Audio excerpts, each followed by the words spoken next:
Como era de se esperar, atualmente a vigilância está mais ostensiva do que nunca. Isto porque a Área 51 está localizada no centro de um enorme complexo de sigilo absoluto, formado pela área de lançamentos de bombas Nellis, onde os aviões de última geração têm sua velocidade testada. Aqui, a América conduziu testes nucleares acima e abaixo do solo. Adentramos ainda mais no deserto a quase 100 quilômetros de Las Vegas. Esta é uma das áreas mais fiscalizadas dos Estados Unidos. Diferentemente das hordas de observadores de OVNIs que são expulsos ou até detidos nesse perímetro, fomos autorizados pelo Departamento de Energia a filmar o centro desta enorme área de segurança máxima a poucas milhas da Área 51. Área de testes de Nevada, Departamento de Energia dos Estados Unidos. Passamos pela divisa do perímetro e por guardas nada amistosos, camuflados e em jipes brancos, e nos dirigimos a Mercúrio, a cidade que acomoda os funcionários aqui no deserto.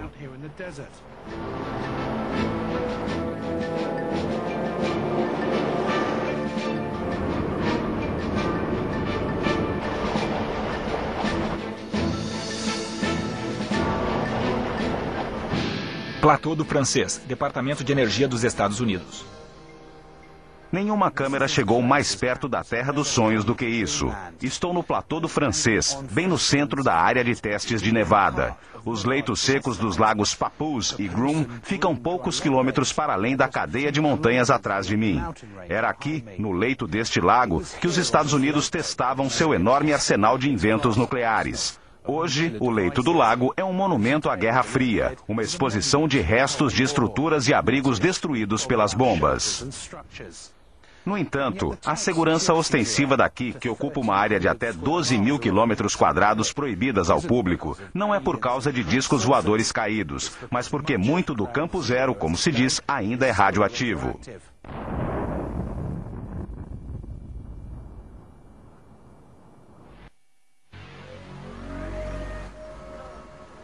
Os responsáveis pelos programas negros acreditam que o sigilo seja uma forma de despistar e confundir, gerar dúvidas nos inimigos dos Estados Unidos.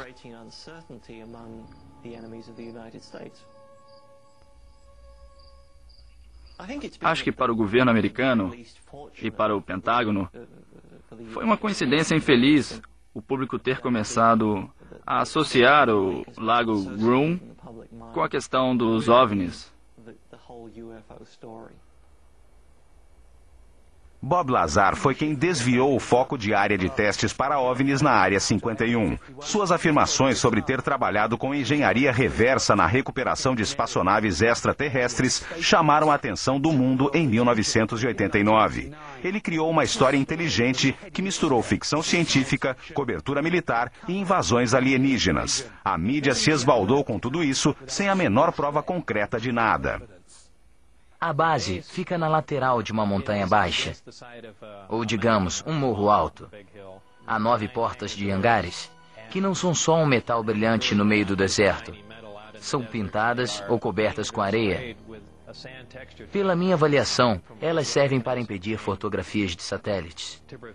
Por isso, elas são idênticas às montanhas. Pelo que vi, eram bastante eficazes. Na primeira vez que fui de carro até lá, todas as portas dos hangares estavam fechadas. Mas de perto podia-se notar que eram portas e que abriam. Fomos pelo lado esquerdo da instalação. Havia uma entrada principal ali. Passamos pelos portões, pela revista da segurança e entramos. Parecia um típico prédio de governo.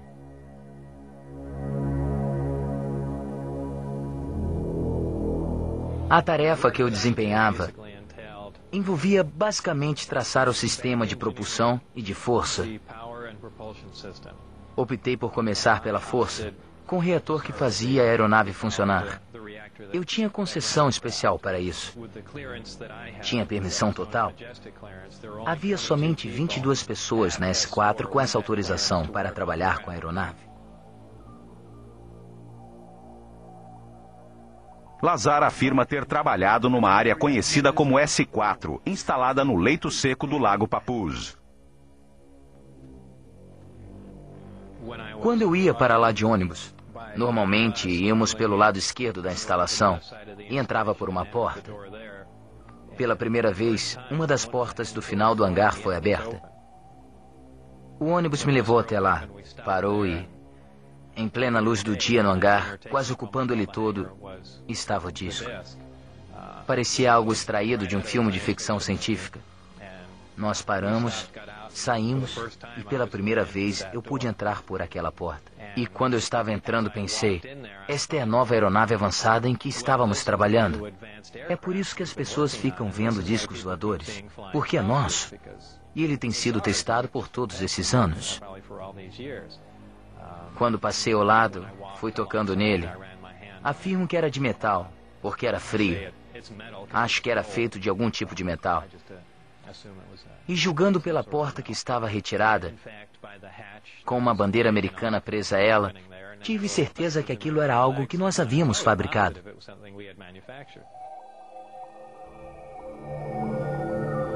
Lazar afirma também ter estado no próprio interior da aeronave. Tive permissão para entrar na nave, numa ocasião, para ver a localização desses sistemas, caso fosse importante para o seu funcionamento. Obviamente, me acompanharam dentro da nave, e ficou claro que ela tinha sido feita para ser pilotada por algo menor do que um humano, de estatura média. Lá dentro era muito apertado. Havia um nível abaixo, onde parte do chão descia. Coloquei minha cabeça e meu tronco ali embaixo, para ver como os amplificadores da gravidade ficavam suspensos de baixo para cima. Vi 3 assentos, medindo aproximadamente de 1/3 a 1/4 do tamanho de um assento médio para humanos. Era algo bem pequeno.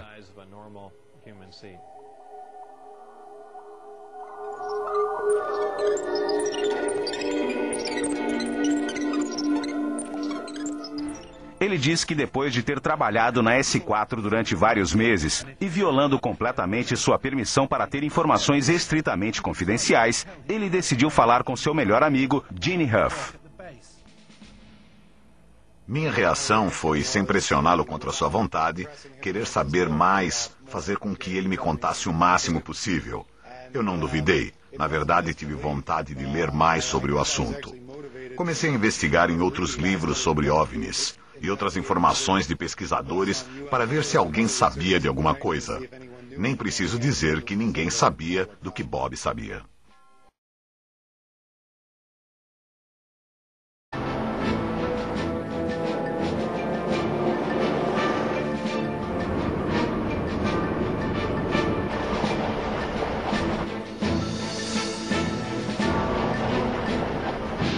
Platô do Francês, Departamento de Energia dos Estados Unidos.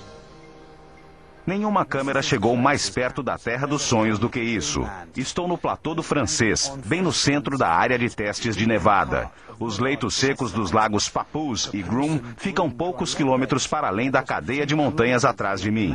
Era aqui, no leito deste lago, que os Estados Unidos testavam seu enorme arsenal de inventos nucleares. Hoje, o leito do lago é um monumento à Guerra Fria, uma exposição de restos de estruturas e abrigos destruídos pelas bombas. No entanto, a segurança ostensiva daqui, que ocupa uma área de até 12 mil quilômetros quadrados proibidas ao público, não é por causa de discos voadores caídos, mas porque muito do campo zero, como se diz, ainda é radioativo.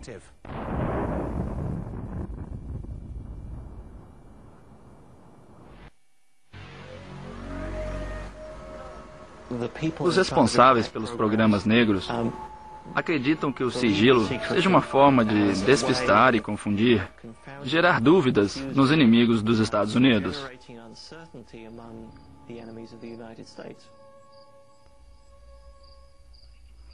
Acho que para o governo americano e para o Pentágono, foi uma coincidência infeliz o público ter começado a associar o lago Groom com a questão dos OVNIs.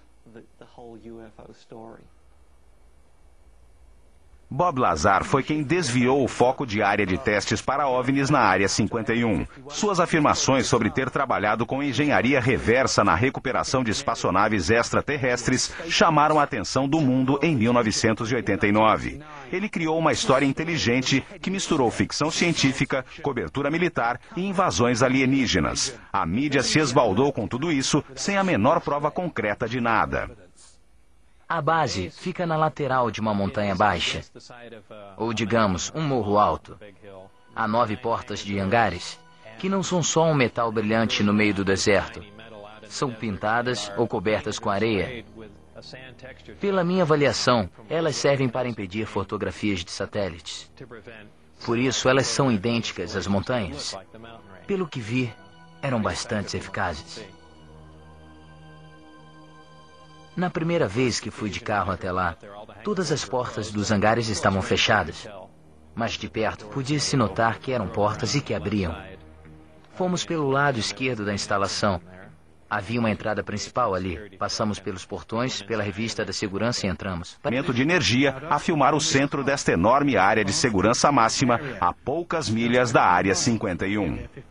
Área de testes de Nevada, Departamento de Energia dos Estados Unidos. Passamos pela divisa do perímetro e por guardas nada amistosos, camuflados e em jipes brancos, e nos dirigimos a Mercúrio, a cidade que acomoda os funcionários aqui no deserto.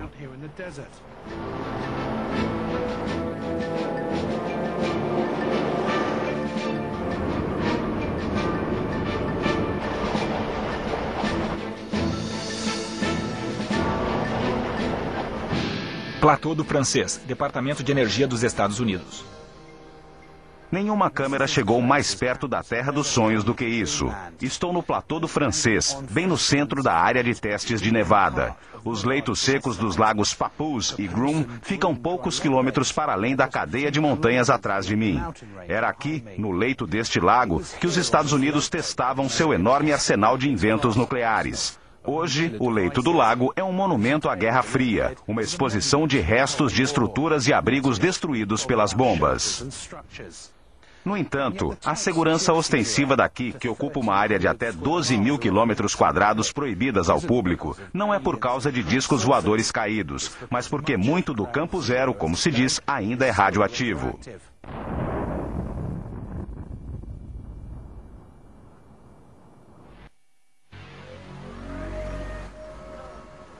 Os responsáveis pelos programas negros acreditam que o sigilo seja uma forma de despistar e confundir, gerar dúvidas nos inimigos dos Estados Unidos.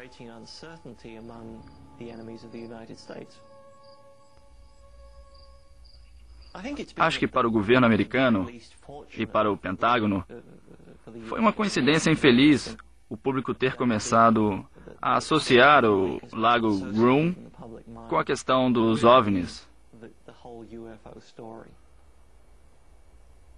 Bob Lazar foi quem desviou o foco de área de testes para OVNIs na Área 51. Suas afirmações sobre ter trabalhado com engenharia reversa na recuperação de espaçonaves extraterrestres chamaram a atenção do mundo em 1989.